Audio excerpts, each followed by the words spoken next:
I got turned around.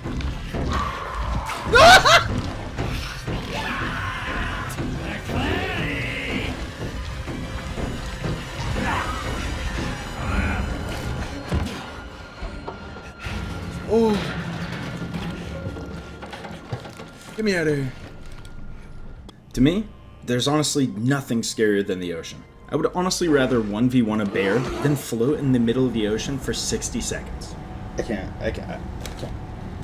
do it. So naturally, one of the scariest places I could possibly imagine would be an oil rig.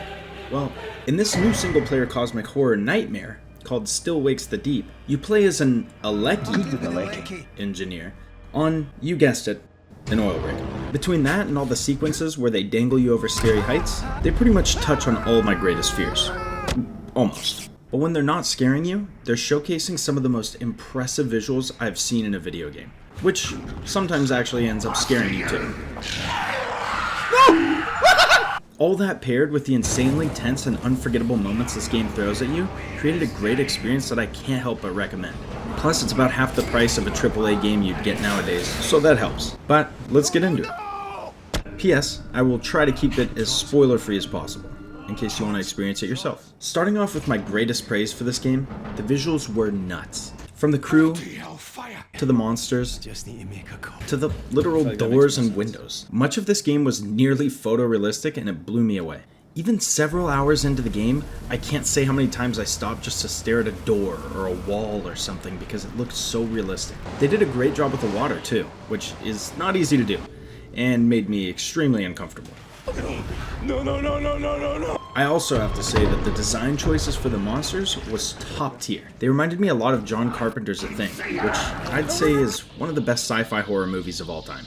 All that said, competition will be tough for best looking game of the year with this game in the mix. They even nailed the people, which is insanely hard to do without entering that uncanny valley. Speaking of the people, the characters' dialogue was surprisingly very well written, and really felt like people having a conversation. But that good writing would be nothing without the brilliant execution of the actual Scottish voice actors they used. Another YouTuber, Painticus, who's a native of Scotland, points out in great detail in his video, that you should definitely check out by the way, how important it was to him to be properly represented, which is really cool and just goes to show the level of care put into this game, considering most Scottish characters end up getting boiled down to a one-note stereotype. Ogres are like onions. But back to the writing, they did a great job of making you like the characters that were supposed to be likable, and hating the characters, or character, that was supposed to be hated. I am the f***ing king. I will say, they got kinda carried away with how big of a dickhead this one character was, bordering a little on cliche, but it still ultimately felt like a realistic person. All the characters carried the experience though, and they added to the atmosphere by adding emotion to the scenes that needed them, as well as motivation for the main character. But there's more to a game than the characters though. I want to preface this portion by saying this game was developed by the Chinese Room, who, if you're not familiar, have a track record of making walking simulators. And I don't mean that negatively, because walking simulators are a newly popular niche of gaming that I don't fully understand myself. So, if you're a fan of them, please take my critiques with a grain of salt, because I don't have a whole lot of experience with them. In short though, I enjoyed the gameplay. It was very simple and clean, perfect for something tethered to reality like this, with no magic backpacks or inventories to hold hundreds of pounds of items without slowing you down. Just straightforward, pick something up, put something down, or put something down really fast. That said, sometimes it felt a little too simple. Some of the sequences grew a little tiresome towards the end of the game because of the fact that there wasn't much variation in them. Plus, some of the hurdles thrown in your way were kind of just there to slow you down rather than challenge you, so they just ended up feeling more like chores after a while. Like there were so many instances where I'm walking, a pipe breaks, and I can't get past the steam. Then you look back and left like 3 feet to find a giant bright yellow valve and turn it to continue. And look, I know it's not a puzzle game, nor did they claim to be one. I just wish they gave the player more agency to actually solve problems, instead of just adding pointless tasks to fill the space between scares. With that out of the way, I have to say that the actual monster encounters were really cool and exciting. One of the chase sequences felt like it was straight out of Uncharted. Uncharted 5? And it was really enjoyable. And pretty much every monster encounter had me yelling in my camera like I was this dude. The only complaint I had about them is that I wish there were more. This game was a fantastic experience, with some really great moments. But it was incredibly short, and could realistically be completed in one sitting. The pacing was really great in some areas, but felt rushed in others.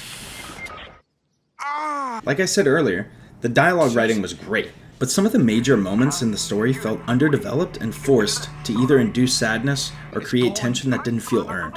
And I get it, they were on an oil rig that was being destroyed. A ton of things are expected to go wrong in that scenario. But it just felt like right after you fix something, somebody's like, oh, by the way, this thing broke too. And then you're on to fix that. Which just doesn't really give the character a strong motivation other than survival, which is kind of boring. All that said though, the completion time would be much more of an issue if this was a fully priced game. Since it wasn't, I can't really hate too much. Another universal criticism for this game is that it's incredibly linear, to the point where it was more like an interactive movie, where you can explore the environment on your own and appreciate the visuals at your own pace, or complete objective actions, and that's about it. But some other creators and I would argue that this wasn't necessarily bad in this case. Just don't go in expecting Dishonored or some other game where you have a ton of creative freedom, and you'll enjoy it. Despite those criticisms though, this was a really awesome game, especially for the price tag. If this sounds like a game that's your speed, I strongly recommend playing this yourself. But if simpler, more linear games aren't your cup of tea, I would definitely at least wait for a sale. Because when it comes to horror and realistic visuals, this game is out of this world. Oh no! And I can only imagine how great this game would be if it ever got adapted to VR. Whoa! I hope you know a little bit more about this game than before, and I hope even more that you enjoyed this video. If you did, please drop a like and subscribe, because I'll be covering a ton of new games that I think are worth checking out. Like I said before, as an early channel, all the love and support has been greatly appreciated, and I just can't help but give a shout out to some of the people who have been super vocal and encouraging. So thanks again. And thank you if you made it this far, and hopefully I will be seeing you guys next time. Stick around.